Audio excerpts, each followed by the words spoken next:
Hello everybody, if you are into books, you're going to love this video. It's a comparison of publishing qualities through traditional routes, Amazon, and self-publishing. It's outside, it's cold, everything's covered in snow. You want to curl up on a chair with a couple of books. This is the video for you.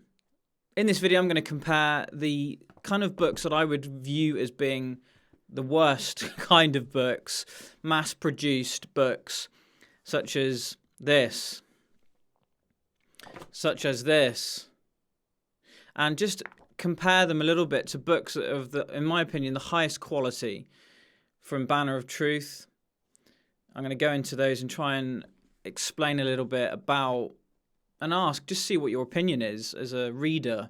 What do you think of these things? And then my book, finally, the third category, Body Zero, produced in 2019, self-published, but determined to be at a higher level than the mass-produced. So you've got the mass-produced Amazon publishing, you've got the highest possible traditional publisher, and then you've got self-publishing also at a higher quality.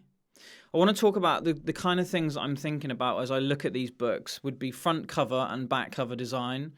So when you pick up a book, and the old adage, don't judge a book by its cover, well, sometimes you can. The front cover, then you've got the feel of the book in the hand. Some books have very different and decidedly mass-produced feel in the hand, which is what I'm saying about these Amazon books. The kind of weight of the paper. So when you get into the book, you've got the actual feel of the page in your hand and so on and so forth. The colour of the paper, that kind of thing. Then you've got the fonts. The size of the fonts, does that matter? Do you care?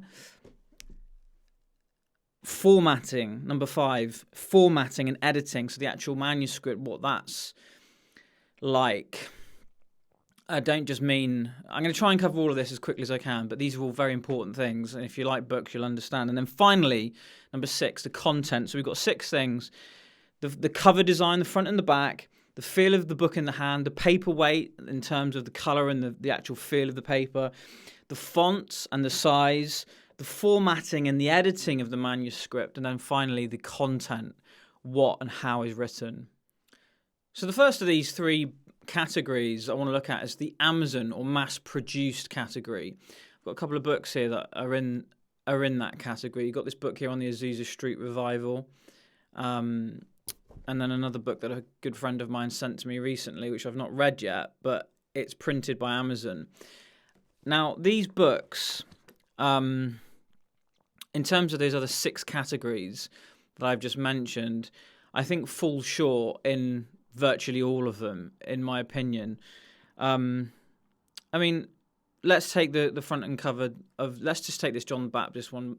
F.B. Meyer is obviously a legendary writer, so in terms of the 6th point category of content and writing, that's not a concern in any shape or form with this book, even though it's printed, mass-produced by Amazon.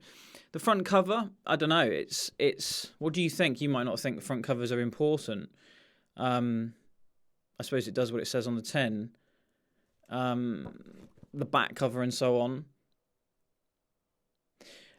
I think this is okay, actually, this book. In fact, this one as well. It's all right. It's not a disaster. There's a couple of different design elements on the back of that one relating to the era from which it's written. I think where it begins to struggle for me is the feel of the book. Now, you might think this is so irrelevant and this is such a third world, first world problem, how a book feels in the hand. Some people don't have any books. Well, okay, fair enough. That's the caveat. Let's just stick with this at the minute. The feel of the book, the cover, having established, the cover's okay. It's all right. It feels like an Amazon book. If I was blind or you blindfolded me and put this in my hand, I would tell you immediately it's an Amazon book. It just feels like an Amazon book. The feel of it, the dimensions of it. And that relates as well to the third category in terms of the type of paper, the colour of the paper, the font, and so on and so forth. And both of these books have that kind of same mass-produced feel to them. Where these books fall down often is the fifth category, which is the formatting and editing. Now, I've just opened this up randomly. Look at this book. Now, you just trying to show you with the light there. There you go. All right. Now, you might think, well, what's the matter with that? If I turn it to another page, maybe it's a better example. Basically, the formatting, where you've got the actual manuscript of a book, it's just in a world of trouble. You've got all these gaps everywhere, or in this example, if I open it randomly, you'll notice how close it is to the side of the page, and again, you might think, well, what difference does that make? Well, it does make a difference if it affects people's reading. See how dense that is, and the formatting's not very good, is what I'm saying. I remember one book that I bought years and years ago, and it was to do with music. It was a Christian music ministry from America, and it was something to do with the Psalter, and it was actually very similar in appearance to this book. And I bought it enthusiastically to read it and absorb what was written. I couldn't believe how many spelling mistakes and grammatical problems, there were. And again, the formatting was just a disaster. And I was reading the book, and I just was becoming more and more annoyed, because I'm trying to read something, guys, and you've produced a book and you've not even sorted the spelling out. Do you know what I mean? You're musicians. If you applied that same carelessness to the music you're playing, there'd be bum notes everywhere, and nobody would want to listen to your music.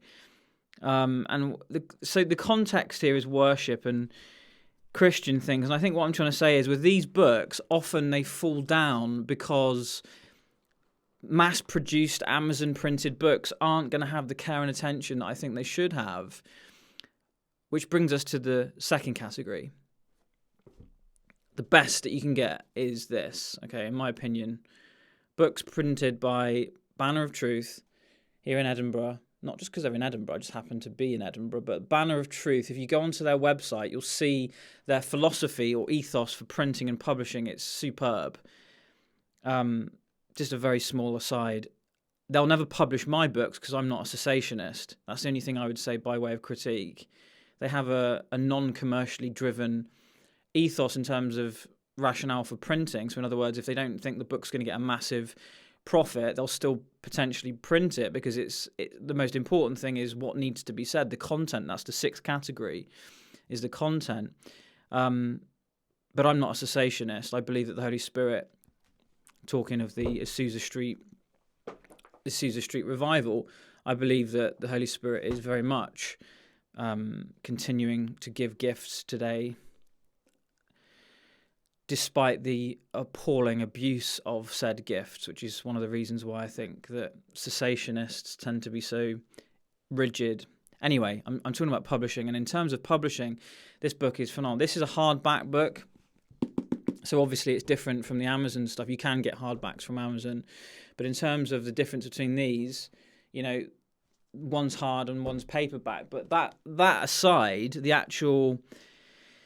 I hope you can tell from some of the cutaway shots I've done for you, you can just tell that this book is a higher quality in every respect. In those six categories that I'm kind of looking at all of this on, the front cover design, this has actually got a dust cover on it, so this can come off to protect the book. And again, but they've not, you can see the quality of the finish and just the kind of materials that are used. That's part of it, but then you've got the inside of it as well, Again, the kind of formatting is... Let me just show you an example. There's no massive gaps anywhere. It's consistent throughout. Footnotes are of a different font size, and italics are where they should be, and what have you. So this for me, you don't get a better book than this. This is part of a 14-volume set, and these books will last lifetimes if the Lord hasn't returned. And they're designed to, they're made to, whereas these books will be crumpled at the bottom of a man bag somewhere, probably within a year. So that's the second category. By the way, just as a complete aside, Holiness by J.C. Ryle, if you've not read that, or if you've not built that into the discipleship of your church, you absolutely must. It's an absolutely essential book for discipleship. Holiness, please do get hold of that. So if you think about that banner book there in terms of the front cover design, the feel in the hand, the paper weight and colour. The paper feels completely different to the Amazon book. The font size and the variation within a manuscript, the formatting and editing onto the text on the page, the space between the text and the edge of the page, or the gap between the paragraphs. You might think, well, why is this so important? Why are you spending your time making a video on this? I'm going to say something at the end about that. So all of that's fine. And of course, J.C. Ryle's content is... So in terms of books, you don't get a better book than that. The third form of book is this, which is my book from 2019, Body Zero. If you've not got a copy, I've still got plenty of copies. We've sold lots of them in ebook form as well. This is a self-published book, and at the time we had a publisher and decided to walk away because, and I've written an article, what I learned from walking away from a mainstream publisher. You can read that. I'll leave that in the video description. I didn't want to compromise on what I was saying or how I was saying it, and that is so important. No author should. That's not to say you don't want to listen to the expertise of editors, of course. This book is, in a sense, no different to this book because they're both self-published. But this book, my book, is definitely a better quality. Now, what am I basing that on? Well, I'm basing it on those 6 categories I mentioned at the beginning. The front and the back cover design, the feel of the book, the paper weight and colour, the font size, the formatting and editing, and, of course, the content. Now, I'm not saying I'm a better writer than F.B. Meyer. That's not what I'm saying. But I'm saying as a product, as a book, it's better. That it's much better than the Amazon mass-produced stuff for those categories. Just as an aside, printing the same print run of this kind of book now, this is to give you an idea if you want to help support our publishing work. In 2019, it was something like £650 for 250 copies. 3 years on, after COVID, it's nearly it's over a third more. So it's nearer £1,000 to print the same kind of books. Now, you might say, well, why don't you just go onto Amazon? And that is what we're going to do. We will do a limited edition, we'll go for a 250 print run, Lord willing, so that if you care about these things like us, in terms of the quality, the book, that kind of thing, you can get yourself a limited edition, and then there'll be a mass, an Amazon printed, published one as well for wherever you are in the world, which will be obviously in terms of the content exactly the same, but the book in the hand will be different. It will feel different. The paper won't be as nice. We're not being luxurious. That's the other thing to say. It's not like we're spending money carelessly on, but I think when people read books, these kind of things affect how you absorb information. If you've got a book, as I said earlier, full of spelling mistakes and formatted poorly, it's just annoying. It does affect whether you even finish a book, let alone how you're getting on with it as you're reading it. So this book, Body Zero, will be the second book that we're producing that's now finished. We're just waiting for the editor and so on and so forth. That will be available in the higher quality. It's important to say that because I think long gone are the days where if you've got a publisher's logo on your spine or some kind of contract, that it's automatically going to be a better quality book. That's not necessarily the case.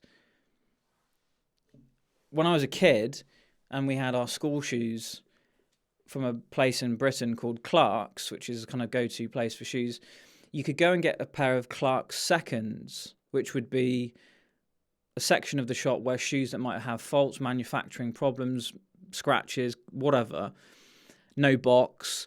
You could go and get a pair of Seconds for cheaper with a discount. And that's the way I think often people think of self-published books. And I think rightly so when it comes to books that just aren't in the same level of overall production. That's the way that self-publishing used to be. But now, I'm telling you, you can absolutely print a better book, produce a better book yourself if you collaborate with the right designers. So going back to these 6 categories, the front cover design, get yourself a designer. If you're going to do a book, make sure that you work with the right designer to get the book looking. People do look at a book's front cover and make judgments about whether, and of course that's not everything, but the feel of the book, when you're liaising with a printer, find out about paper weights and colours and that kind of thing. Make sure that your manuscript is in a font that's industry standard. That's a good font, an appropriate font. Make sure that when you have work with a designer, that you don't just get them to look on the front cover and the back and do all of those bits, but look at the layout of the book internally. And I've put little shots here, the cutaway shots, so you can get little details in your book. If you're producing an album, a music album, don't you put all detail? You put details that matter to you, not only in the songs, but on the album cover and all that kind of thing. Things have changed in publishing. So I've never studied publishing. Some of you might have done, so feel free to leave your comments. But it strikes me that just in the same way that I can sit here in a studio-type environment at home in Edinburgh and produce video, the same is true of books. Please don't scrimp with books. Make sure that your writing is the best it can be. Work with the right editors to make sure that it's the best product that it can be. Don't assume that these other things don't matter. They do matter, and I would argue and maybe just submit to you that the best thing to do, if you're writing controversial prophetic material today that's never going to be published by the mainstream, is to work with the right multidisciplinary approach to produce a book that feels good in the hand, that looks good on the front and the back, is evidently professional, has the design elements and features that, frankly, the other publishers just wouldn't have bothered doing. It would have just looked lame. I saw the book. That's the other thing. If you're going to work with a publisher or a designer, look at the work that they've produced. Do you like what they've produced? If not, forget it. The feel of the book, the feel of it is important. So that kind of thing. The paperweight. Do you think that's important? I think that's important. If it's going to be an enjoyable experience. The font size. You know what it's like when you read books with fonts that's far too small or it's too big. It's not a pleasure. The formatting and the editing. Those are the three categories. Hope that's of some interest at least. Let me know what you think. I'm really interested to know what you think, particularly if you're interested in buying not just my books, but other people's books. I think it's a false assumption that if you see Zondervan or David C. Cook or Crossway's logo on, that it's going to tick all those boxes. It might do. Think of Gentle and Lowly by Dane Ortland. His book, Via Crossway, is a really good example. I don't have it here to hand to show you, but I would say that ticks all those categories that I've just mentioned. Those 6 categories. Let's have more books, self-published, that don't rely on compromising with publishers who often don't publish books that need to be printed, need to be distributed far and wide.